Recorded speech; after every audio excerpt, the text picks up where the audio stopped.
Welcome to Striking a Balance, learning to craft a difficult but fair combat system.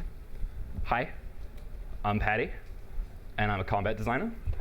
Currently working at Beans. We're a studio of lovely people located in the mysterious land of Toronto, Canada, and we're currently working on a new IP with Devolver Digital. We are a real studio. This is not a scam. But before that, I started out as a game designer on Ashen, where I worked on encounters, levels, boss fights, and co-op interactions. It was a varied and interesting time where I learned a lot. And after Ashen, I went to work as an educator and designer for Gamefruit, creating content for and teaching their after-school game development clubs. It was super fun. I learned a lot about teaching and how hard it can be. However, I was most recently a combat designer on the multiple award-nominated Mortal Shell, where I touched almost all areas of the game from combat, player progression, encounters, levels, boss fight design. It was wild, and the positive reception of the game is incredible and blows me away every day. So, I'm now going to be super honest with you. My background with Souls-likes before Ashen was non-existent. I had never played one. I was always put off by the toxic communities that formed around them. All that get-good nonsense and pointless gatekeeping is very off-putting, and I will go on a tirade about how Souls-likes should have difficulty settings. Come fight me after this talk. I was even quoted in a Vice article saying, "I hate Souls-likes," a moment I'm weirdly proud of. However, as you can see from the quote, I really enjoyed working on Ashen and Mortal Shell. They got me to start appreciating why these games can be so compelling to players, and I began to play them for research, eventually just as a casual player. I've played a bunch of Bloodborne, I played The Surge, and I finished Jedi Fallen Order. I'm by no means a super fan of this genre, and I'm not really keen on any upcoming games, but I really do enjoy designing for Souls-likes, and the experience has given me a new perspective on game design and how it's influencing how I approach the game design in other genres. And since we're still in the honesty zone, on Mortal Shell I had absolutely no idea what I was doing. When I had started, I'd never balanced a game before, didn't touch combat spreadsheets on Ashen, and combat balance never really came up at my time during Gamefruit.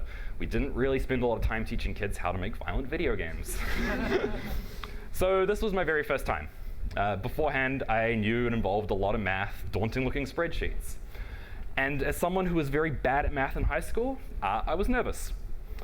No lie, it can be kind of daunting to be entrusted with something so critical to a game's success, especially in a genre with certain expectations. But as development continued, I started to realize something. No one knows how to game balance. Because every game is different, and when you start, you just won't know how to balance it. And thus, I've come to the conclusion, to be good at game balance, you have to be good at learning how to game balance. No two games are the same, no matter how similar the mechanics. Games in the same series will be balanced differently because goals, mechanics, people, they all change with each project. That being said, there are some constant aspects about game balancing that can help you get started, and this is all the stuff I wish I'd known for Mortal Shell, and is now what has informed what I'm doing at Beans.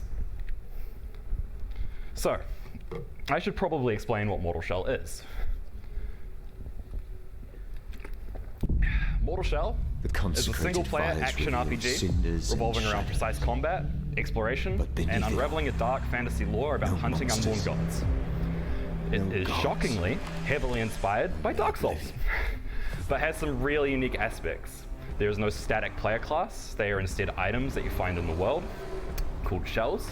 You can swap between them at any time, and each has their own distinct playstyle and abilities. We incentivize parrying through the ability to heal on a successful parry, and there are no shields, but you can turn to stone, limiting your movement and letting you take one hit.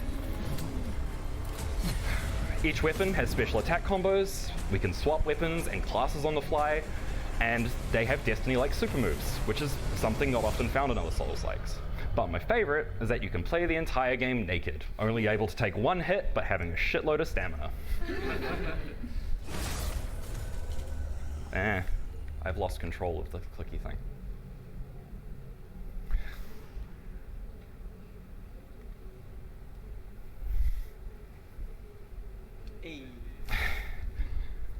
Okay, so you're about to do your first game balance. How the heck do you start? Well, you research by playing other games in the same genre, of course. But here's the hottest goss. Don't just play games in the same genre. You should dive into those communities around those games. You don't have to immerse yourself in them, but take time to read through wikis and Reddit, watch some YouTube video essays, and viewing, respectfully from a distance, the speedrunning community. You'll discover that they are full of dedicated and passionate players that have a wealth of knowledge to mine. A great example of this is the Souls community. There are tons of resources that expose how different mechanics work, their implementation, and sometimes people have painstakingly documented all of the values behind these. To say that they are dedicated is an understatement. So, let's talk YouTube. There are two types of YouTube vids you should look for. YouTube video essays. These can be fantastic for mechanics breakdowns and deep dives into why people love these games. I found that these kinds of videos, I was better equipped to advocate for what players liked about Souls-like games and why they liked them, which is super important for a game designer to be able to do. And the second is a classic long play.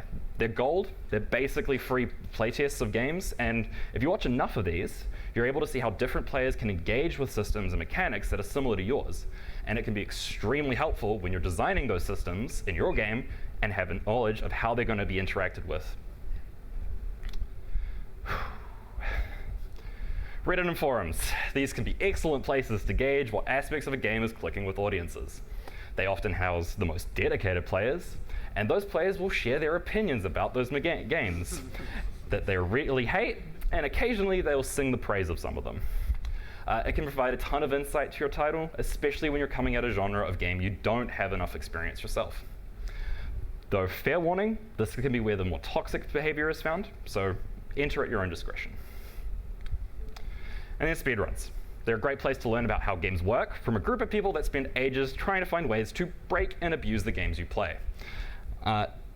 They can highlight potential implementation issues of systems that you might have in your game. And Games Done Quick is really good for this because as during runs, they will commentate over what they're doing and explain how they get the fastest time by breaking the mechanics and how they enable it. And if you want a deeper dive, the speed communities for these games can be even richer fountains of knowledge because they will provide exact instructions on how they are breaking these mechanics. And then wikis. They are perfect for finding really detailed mechanics as well. For Mortal Shell specifically, I use a lot of data from Fextra Life. It's mostly comparison data for balancing our game's parry, because in Mortal Shell we only ever had one parry for the player to perform. This made it really hard to compare and test any baseline numbers we had, so I ended up using parry data from Dark Souls 2 as a baseline to compare changes for our parry. I found that this was really helpful to show the team potential changes we could make and how it would stack up to other games players already have a feel for. This context really eased some of the worries the team had when it came to how slow or fast the parry was. Now, it is really easy to get sucked into what a community wants out of these kinds of games, and those community members might put their personal feelings towards a mechanic before any kind of facts. It's not really uncommon. I do this when I'm playing games for research. I'll make assumptions about how things are working. I'll blast a mechanic with just never really thinking about what the actual intent behind it was. But like all tools, it is super useful and has a place to be used. A good rule of thumb is to play those games that you're looking into and take your own notes and recorded gameplay. That way you can compare experiences with communities and test any mechanics to see how they stack up. For the parry, I played some Dark Souls 2. And as I learned in high school, social studies, second-hand sources are great, but nothing compares to primary sources. So, this one's obvious. And I'm definitely going to be saying this a lot. But play a game. This is especially important if you're joining midway through development, as there's only so much you can learn by reading the game's design documentation, because I can almost guarantee you that it's covered in a thick layer of dust because no one has updated it. Especially if you're on a small indie team, because who has the time? I was brought onto Mortal Shell when the game was in its last year of development, and by that point the mechanics had been created and implemented, but weren't tuned to a standard expected of the Souls-like genre, and nor the unique aspects fully utilized. I was able to, through playing the game, gather my thoughts, learn how it all worked, and put together a plan for how to bring each part together and make it sing through our game balance.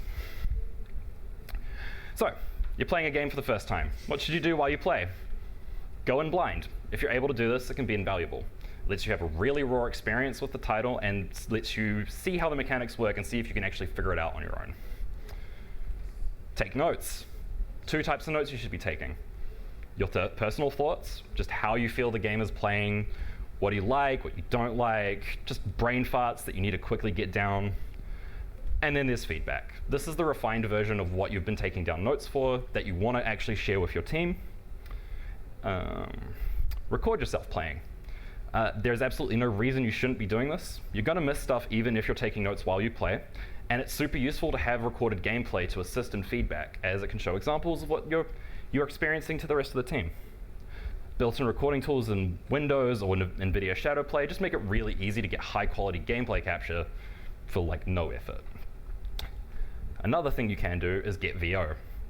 This isn't a must-do, but it's really good if you just don't want to take notes while you're writing. Say them out loud as you play. And along with note-taking, it can be useful to write down questions you may have about mechanics and systems. Figure out how they were implemented or work, check the status of a feature if it's half implemented, get an explanation on why they came to the decisions for those systems when they were designing it. So now, fun stuff, math. So here's my biggest tip for all beginner game designers. Learn how to use Excel or Google Sheets.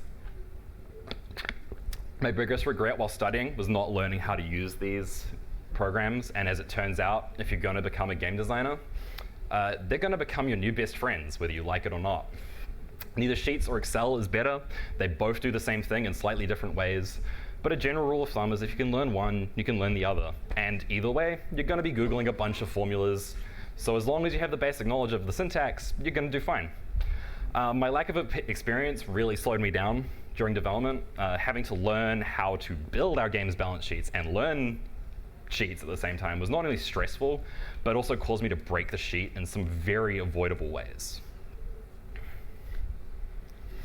So, how many of you seen a game balance spreadsheet before? Well, if you haven't, I'm sorry for what you're about to witness. This is the Mortal Shell combat balance spreadsheet, and it's a lot.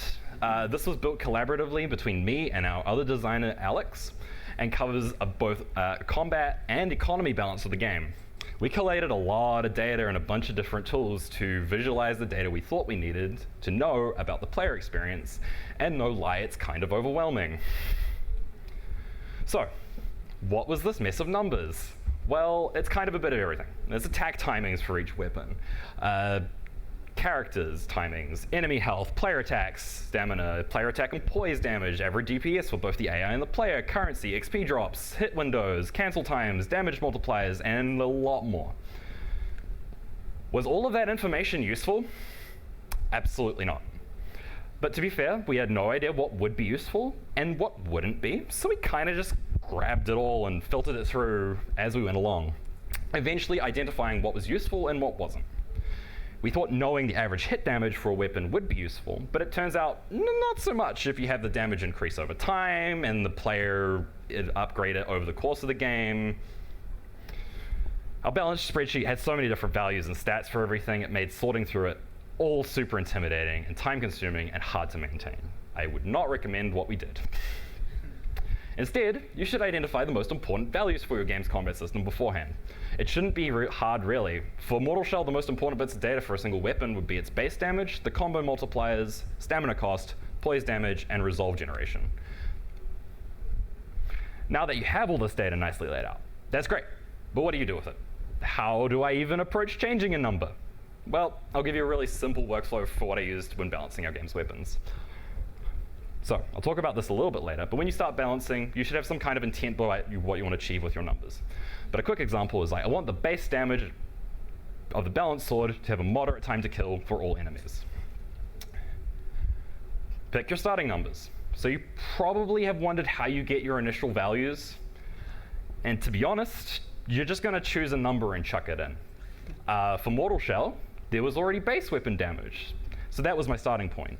But usually, if you're working in a team, a programmer would have put in testing numbers. So just use those 9 out of 10 times. They'll be reasonable and make sense within the state of your combat system. So, set a baseline. Right? Yeah, establish baseline numbers. So, these are the highest or lowest values you'll ever use in your game. This will become your touch point for every other weapon you balance from here on out, as they will just use this number as their starting point, and you tweak and change from there.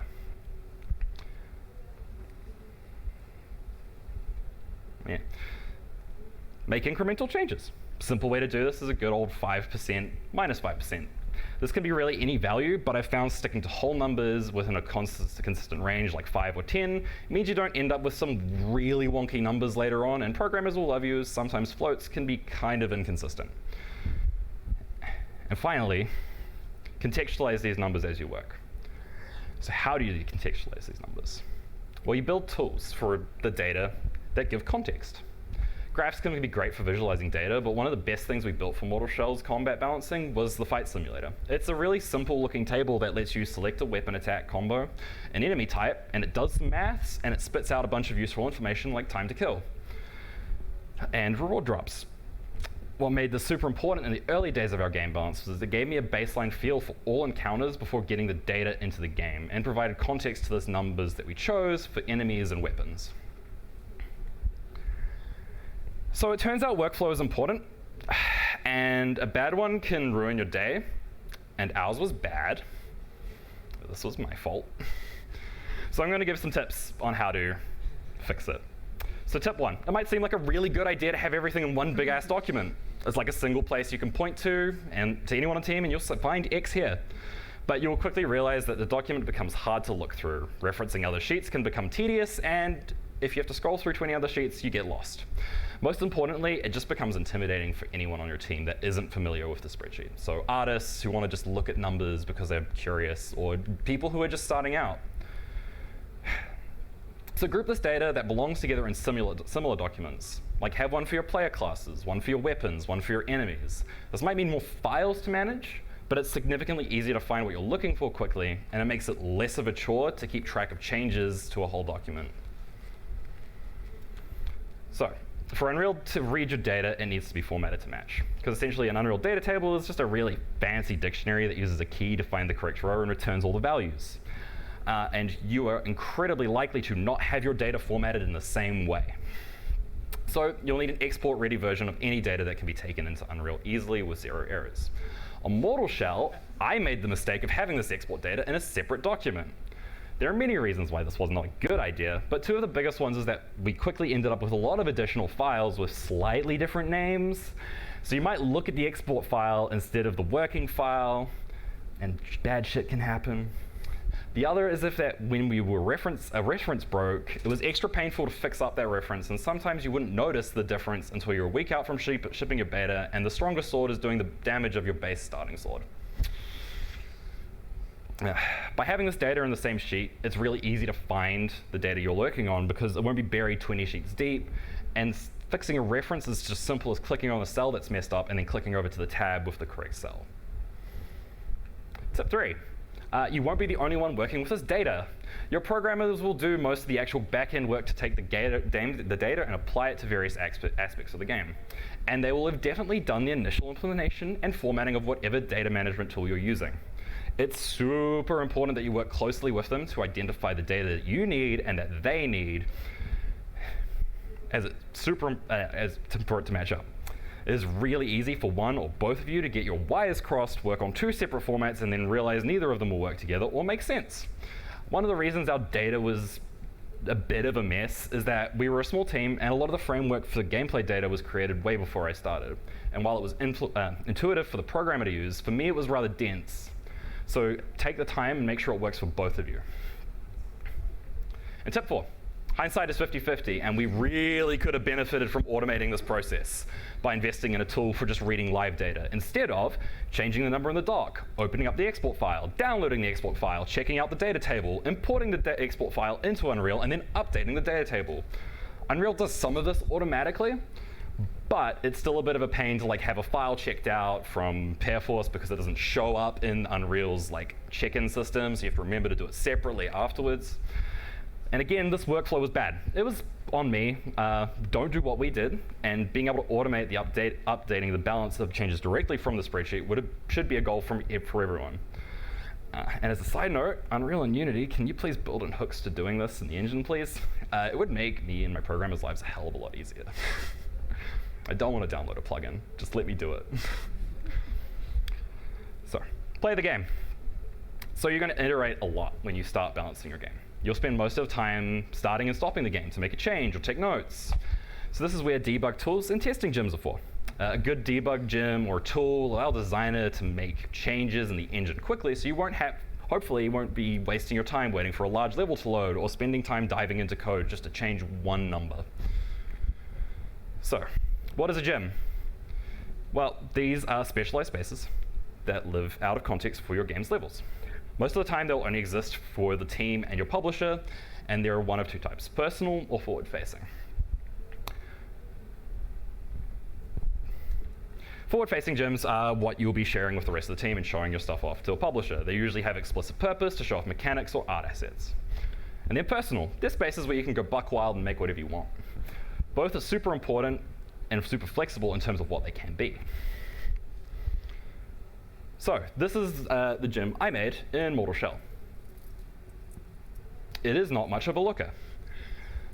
So, as a combat designer, what do I want my gems to do for combat balancing? Well, I want them to do the following. I want them to load quickly. I want them to have 1 or 2 reconfigurable combat spaces, and I want them to have a space where I can gear up or make changes to my character. And in the case of Mortal Shell, this meant having a space where I could add healing items or upgrade weapons. I also want it to be small. I don't want to be running around to get to a combat encounter. I want it to be done in less than like 20 seconds. Please don't judge my gameplay. I have not played or worked on this game.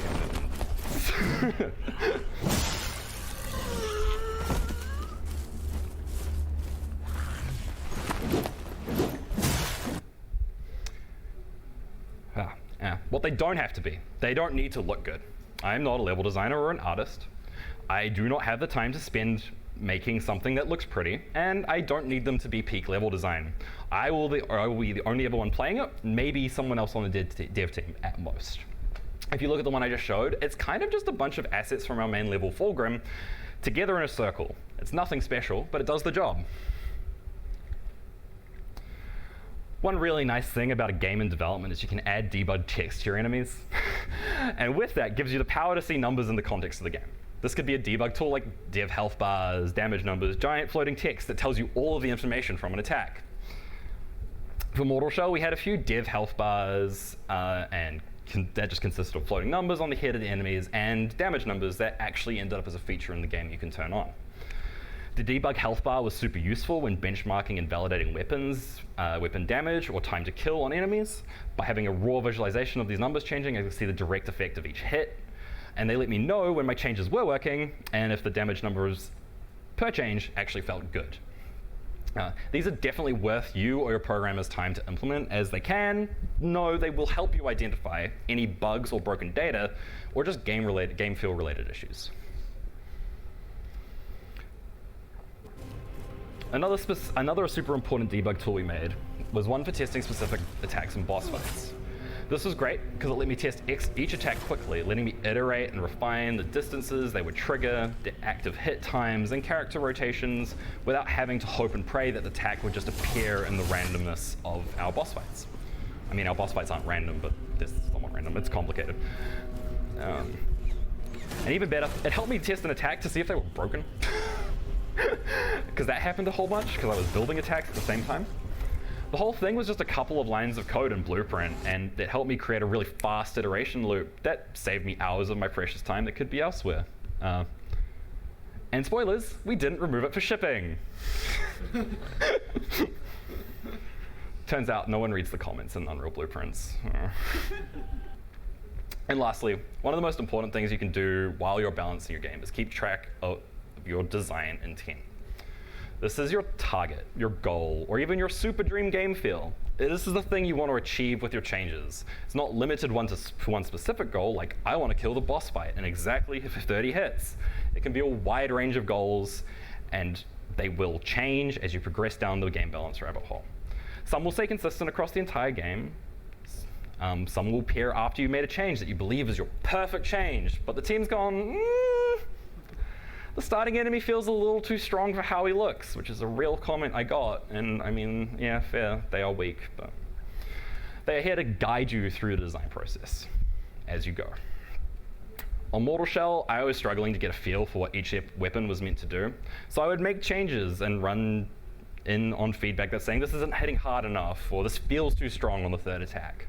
So to remedy this, I wrote down what each weapon should feel like in concise bullet points right inside our game balancing spreadsheet. Each weapon-related page had these descriptions on it. With the intent behind each weapon clearly laid out, I could effectively make decisions about each weapon, each attack number, how it should all be balanced. Eventually arriving at a balance that felt right for each of our weapons, matching up with the intent of the team when they designed each weapon. Along with providing direction, having this clear intent so prominently displayed helped me justify my changes to the team, and it's much easier for a group to get on board with big or small changes when the clear intent behind them they can understand. So don't forget the content. Your changes do not live in a vacuum. You can test and test and test in your gyms or small sections of actual levels as much as you like, but you'll never get a view of the whole experience this way. This is why you should set aside 2 to 3 hours a week to play through the first hour of the game, an entire dungeon, or a single mission, depending on your game. By doing this, you get incredibly valuable information about how your changes can feel after different lengths of time. For example, Mortal Shell doesn't actually scale any enemies. A brigand, which is our basic enemy, at the beginning of the game will be the same as a brigand at the end of the game. So I had to make sure that they would stay a threat to the player from minute 1 to hour 10, which is not an easy feat. For me, the only way to do this was to play through the game from beginning for a while, play the middle of the game with a somewhat leveled up shell, and the end of the game with an almost fully leveled up shell and weapon. You can totally cheat to do this to save you time, because it is a very time-consuming process, to give yourself better gear and weapons, but do it reasonably. And of course, these 3 things are not the same thing. They're very closely related. Your changes do not mean shit without a well-thought-out encounter, and those well-thought-out encounters can crumble when the level design is out of whack. Fortunately for me, I was doing all 3 of these things on Mortal Shell at the same time. I was able to make changes to the level design when it interfered with encounters. I was able to move enemies around if the placement fell off. These are the perks of being in a small team. But you're not always going to be in a small team, and sometimes you'll be in a larger team with a dedicated encounter designer or a level designer. So you're going to have to work closely with them to actually get the best results. So how should you work with your level designers and encounter designers? So when designing your enemies, encounters, and levels, you're going to end up with specific metrics that inform how a level is built and encounters are constructed. These are things like aggro ranges, minimum and maximum attack distances, how enemies and the player should fight, how many enemies the player should fight at once, and all should be discussed and developed as a group. This way everyone is aware of them and can build accordingly. Inform them of balance changes when you make them. You don't have to tell your entire team about what these changes are, because you do want some unbiased and sort of blind feedback. But it is really good to let the level and encounter designers know what changed so they can update encounters or levels to make those changes work better. Don't make changes to encounters or level designs directly without telling them. Make local changes and take screenshots and share those. Make changes while you are discussing with them. Make those changes and write up these changes and why you made them. It's all about trusting each other, and going behind someone's back will definitely go poorly for you. And then test these changes together and discuss them. It's good to chat with others about your changes as you're making them. You might think changing an enemy's health from 50 to 100 is a good idea. That will satisfy your design intent. But suddenly, your encounters are now 2 times longer, and that's not fun. Talking about these changes can help you find different solutions to a problem that you might think only has one solution. Perfect balance is a lie. You're not going to get it perfect, and that's okay. Nothing is perfect. There will always be one dude on the internet with a little bit too much free time who will nitpick the shit out of your game and its balance. There's nothing you can do about this. All you can do is remember, for every one nitpicker, there are many more people who didn't care or just really enjoyed the experience. Your game's going to have exploits. They will be found. The faster you accept this, the better. Speedrunners have only one goal, and that is to go fast, and fast they will go, both in completion speed and finding these exploits. On Mortal Shell's release day, we had a lot of players playing. Some of those are speedrunners. One of those speedrunners set a world record for the game by the end of the first day. 55 minutes. It was nuts. Nowadays, the speed run record is about sub 30 minutes, and I'm actually rather proud of the Mortal Shell speedrunning community, because the strategy they use is something I never accounted for while balancing. They played naked. The entire game, no shell, 1 HP. It's the ultimate hard mode. It's really funny. I did think about it a little, about a no-shell run. I didn't think most players, let alone speedrunners, will do it, mostly because you have to play perfectly. Turns out, speedrunners are really good at playing perfectly. When it comes to speedrunners, you can't really balance to stop them, and nor should you, for 2 reasons. They are not your target audience. They might be fans of the game you're making, but you're not balancing for those players. They will always find ways to break your game. And 2, if they can find something that's super broken that most playtesters, QA, your team, and you yourself can't find, they deserve a big old high five or a donation to their stream. And balance for the first playthrough, not the 60th. This is a bit of a generalization. Not every game should be balanced for the first playthrough. Games like Hades and Destiny are definitely not balanced like that. But what I mean is balance for one idealized experience. Like for Mortal Shell, we have a New Game Plus. We did do some balance for it, but most of the challenges were just scaling up the numbers for each New Game Plus. It was somewhat time consuming, but it was like done in the last month of development. Whereas we spent months changing the balance of combat, boss fights, and progressions because we wanted and knew that the first playthrough was what most of our players were likely to experience. So if you know what your ideal experience is, work towards that. Conclusion time. This is my epic conclusion. So, you'll always be learning how to game balance. Game communities are invaluable resources. You should play your game. Learn how to make and manage spreadsheets. Tools will make your life easier. You can't beat the speedrunners, and most importantly, it's okay not to know what you're doing. And I really want to reiterate that. I had absolutely no idea what I was doing when I started on Mortal Shell, and I was scared and feeling out of my depths. But hey, we shipped it. And it turns out people really like the game. So remember, it's okay to not know what you're doing. As long as you're willing to put in the work and learn that you can do it. So, thanks for coming.